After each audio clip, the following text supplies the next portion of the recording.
The money being spent on all of these Travelodge rooms and the train tickets, presumably, is yours. It's taxpayers' money. Jelana Stevic joins me as well on the line, who's a resident of St Michael's Gate in Peterborough.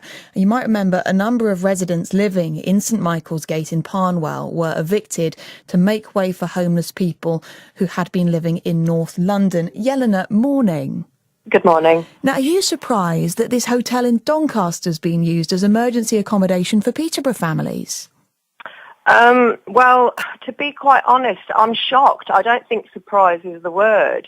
This is a council that we're part of, evicting 72 households on St Michael's Gate to house the homeless of Peterborough.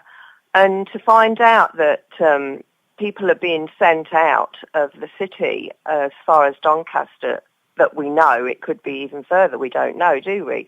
Because all this is done quite secretly, which I think is wrong.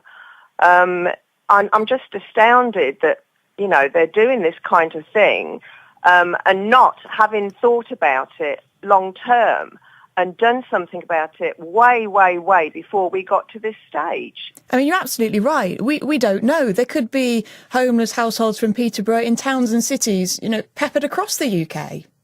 Exactly. We actually have somebody on the street on St Michael's Gate that was actually placed at Doncaster.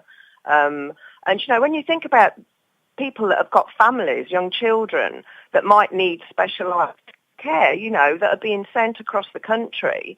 And the thing that I find quite astounding, actually, is that they've gone and done the very same thing that they said they were trying to stop other councils doing, which was placing their homeless here in Peterborough. So they've gone and done that in Doncaster without actually even speaking to the council at Doncaster to say that they were going to do that, which I think is really quite incredible and actually hypocritical. And in your experience, Jelana, you know, when families from other parts of the UK pitch up in Peterborough, pitch up somewhere which isn't their home turf, do they experience problems? Does it cause problems? Of course it does. They have no support system. You know, they might have family, friends that are helping, you know, even just to be there for them while they're going through this transitional period, which isn't the easiest thing for them to be doing. You know, when you're homeless, you don't necessarily have your things around you.